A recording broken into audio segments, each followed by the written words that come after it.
I am Kandasamy Sakdidharan, Assistant Director Mangulam and Ceylon Teachers Union District Secretary Mullaitivu. இந்த என்ன நான் அறிமுகப்படுத்திக்கிறேன். இலங்கை ஆசிரியர் சங்கத்தின் வன்னி மாவட்ட இணைப்பாளராகவும் கல்வித்திணைக்களத்தில் உதவி கல்வி பணிப்பாளராகவும் நான் கடமையாற்றி கொண்டு வருகின்றேன்.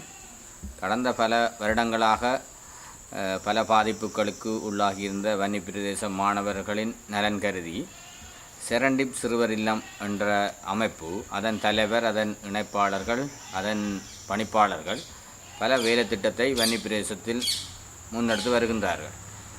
அதன் ஒரு பகுதியாக சில வேலை திட்டங்களுக்கு பொறுப்பாக நான் செயல்பட்டு வருகின்றேன். அந்த வகையில் வொக்கேஷனல் ட்ரைனிங் சென்டர், மற்றது ரோபோட் ஸ்டூடெண்ட்ஸுக்கான எஜுகேஷன் டெவலப் பண்ணுறது, அடுத்ததாக அந்த ரோபோட் ஸ்டூடெண்ட்ஸுக்கான வொக்கேஷனல் ட்ரைனிங்கை கொடுக்குற சம்பந்தமான செயல் திட்டத்தையும் இவர்கள் நடைமுறைப்படுத்தி வருகின்றார்கள். செரண்டிப் சில்ட்ரன் ஹோம் அதைவிட ஓஎல் எக்ஸாம் எடுத்த மாணவர்களை வழிப்படுத்துறது, ஓஎல் பரீட்சை எடுக்கின்ற மாணவர்களுக்கான கருத்தரங்குகள், செயலமர்வுகளை நடாத்துவது, ஏஎல் பரீட்சை எடுக்கும் மாணவர்களுக்கான கருத்தரங்குகள், செயலமர்வுகள், டியூஷன் கிளாஸை நடத்துவது போன்ற பல்வேறு செயல் திட்டங்களை நடாத்தி வருகின்றார்கள் இந்த செரண்டிப் சில்ட்ரன் ஹோம்.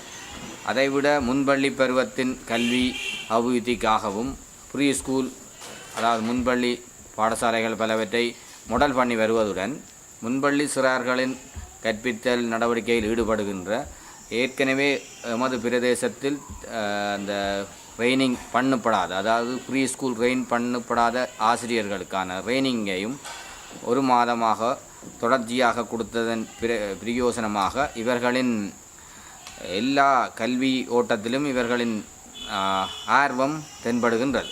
ஆகவே முன்பள்ளி சிறார்களிலிருந்து பல்கலைக்கழக கல்வி வரை இவர்களின் செயல்பாடு வன்னி பிரதேசத்தில் முன்னெடுத்து வருவது இந்த இழந்த கல்வியை மீளப்பெறல் என்ற தாக்கத்துக்கும், பல காலமாக சில பிரச்சனைகளில் சிக்கியிருந்த வன்னி பிரதேச மாணவர்களின் எஜுகேஷனை பண்ணுவதன் மூலம் வடமாகாணமும் சரி தமிழ் மாணவர்களின் கல்வியை பண்ணுவதற்கான தாக்கத்தை செரண்டிப் சில்ட்ரன் ஹோம் திட்ட தெளிவாக ஆணித்தனமாக நடாத்தி வருகின்றார்கள். அதை பகுதி பகுதியாக சொல்வதானால், கடந்த வருடம் 50 மாணவர்களை வொக்கேஷனல் ட்ரைனிங் என்ற செயல்பாட்டின் அடிப்படையில் வன்னி பிரதேசத்தில் ஒரு காத்திரமான டெக்னிக்கல் காலேஜ் இல்லாத காரணத்தினால் அதை அடையாளம் கண்டு செரண்டிப் சில்ட்ரன் ஹோம் வடமாகாணத்தில் எங்கு வைத்து மாணவர்களை, அதாவது ஓஎல் ஃபெயில் பண்ணின மாணவர்கள், ஓஎல் பாஸ் பண்ண மாணவர்கள், ஏஎல் பாஸ் பண்ண மாணவர்களுக்கு எங்கு வைத்து கல்வி வழங்க வேண்டும் என்பதை சரியாக அடையாளம் கண்டு வட்டுக்கோட்டை டெக்னிக்கல் காலேஜ், கிட்டத்தட்ட 50-60 வருஷம் பழமை வாய்ந்த கல்வியை வழங்குகின்ற பல கல்வியாளர்களை உருவாக்கிய வட்டுக்கோட்டை டெக்னிக்கல் காலேஜில் வைத்து பல வகையான கோர்ஸ், அதாவது வொக்கேஷனல் ட்ரைனிங் சம்பந்தமான craftsmanship, motor mechanism, computer hardware, software, மற்றது எம்எஸ் ஆஃபீஸ், அதை விட வன்னி மாணவர்களுக்கு பெரும் பிரசாதமாக அமைந்த வடமாகாணத்திலேயே தகமை குறைந்து காணப்படுகின்ற BIT, bachelor of information technology, AL 3 pass பண்ணினவர்களுக்கு 10 பேர்களுக்கு கொழும்பு பல்கலைக்கழகத்தின் அனுசரணையுடன், அதாவது கொழும்பு பல்கலைக்கழகத்தில் பதிவு செய்யப்பட்டு அதற்கான கல்வியை வழங்குகின்ற வட்டுக்கோட்டை தொழில்நுட்ப கல்லூரியில் 10க்கும் மேற்பட்ட மாணவர்களுக்கு அங்கு வைத்து பேச்சுலர் ஆஃப் இன்ஃபர்மேஷன் டெக்னாலஜி என்ற டிகிரி கோர்ஸ்க்கான ஃபண்டை முழுமையாக வழங்கி அந்த மாணவர்கள் எதிர்பார்க்காத, வன்னி பிரதேசமே எதிர்பார்க்காத ஒரு உயர்கல்வி வாய்ப்பை, ஒரு டிகிரி கோர்ஸை வழங்குகின்ற உயர் நிறுவனமாக, உயர் உள்ளம் படைத்தவர்களாக இந்த செரண்டிப் சிறுவர் இல்லம் திகழ்ந்து வருவது ஒரு பக்கத்தில் வன்னி பிரதேச மக்களாலும் மாணவர்களாலும் போற்றப்பட்டு கௌரவப்படுத்தப்பட்டு வருகின்றார்கள்.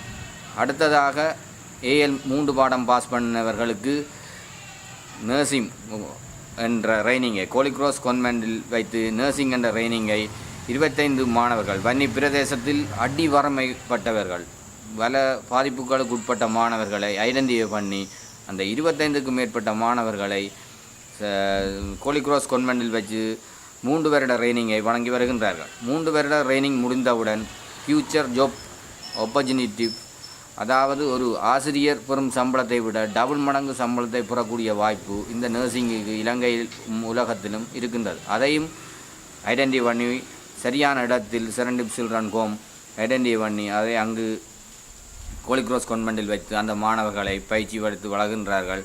அவர்கள் வருகை தரும்போது இருந்த நிலையும் இப்போது அவர்கள் உள்ள நிலையும் இவர்களில் எடுத்த ஃபோட்டோக்களிலும் இவர்கள் எடுத்த நேர்முக வர்ணனைகளிலும் அது திட்ட தெளிவாக விளங்கும்.